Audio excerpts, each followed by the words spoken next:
For this That Was the Team That Was video, I've travelled back into the 1970s and to the starting 11 of the 1976-77 vintage.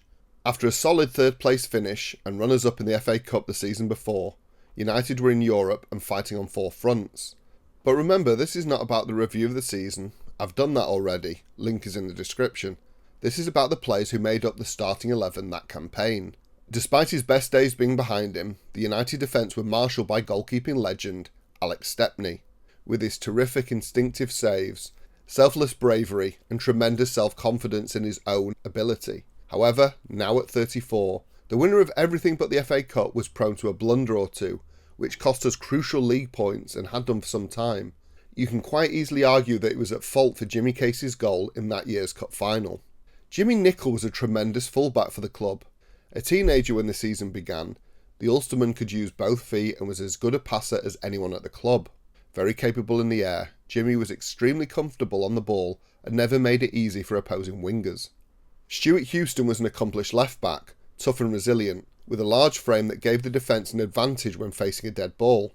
He was also a terrific passer, was cool under pressure, and for a fullback of that era, was really good at picking out the runs of primarily Jimmy Greenhoff and Stuart Pearson.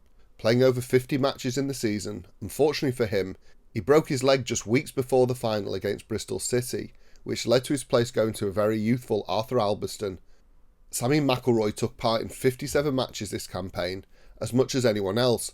Up to the signing of Jimmy Greenhoff in November 76, Sammy played a more advanced role, but after the Stoke man's arrival, played deeper, back into midfield, whilst Jerry Daly was displaced and left the club early the next year. Sammy had a first-class engine, some lovely skills with the occasional trick, and scored a goal versus Arsenal here that foreshadowed what was to come in the 1979 Cup final. Big Jim Holton's injury the year before opened up a place in the centre of the defence for midfielder Brian Greenhoff, who converted into that position to set up a steely partnership with Martin Buchan. Greenhoff made the joint most number of starts with Stepney, 57 out of 59 matches, and proved his worth.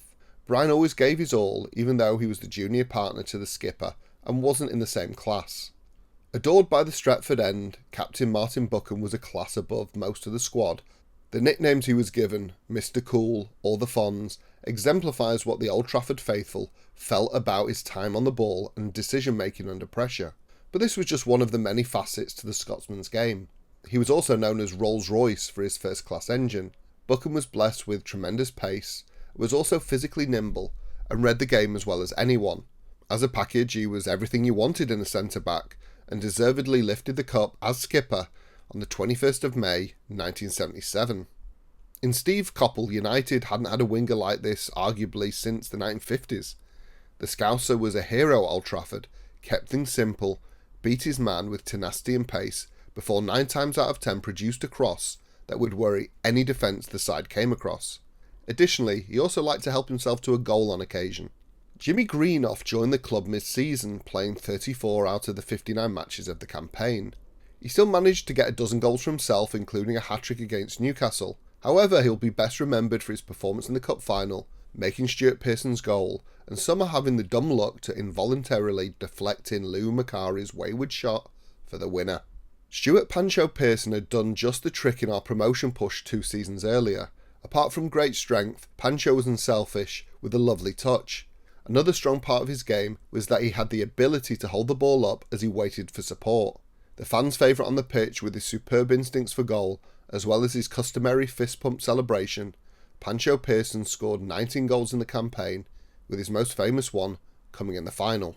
Lou Macari was the type of forward who liked to feed off scraps and was very good at it. Playing from midfield, Macari still managed to score 14 goals from his 53 games, the third highest at the club that season. With a terrific engine and great feet, the Scot was a superb asset in the centre of the park during the campaign. The mercurial Gordon Hill was the other bookend on the wing to complement Steve Coppell.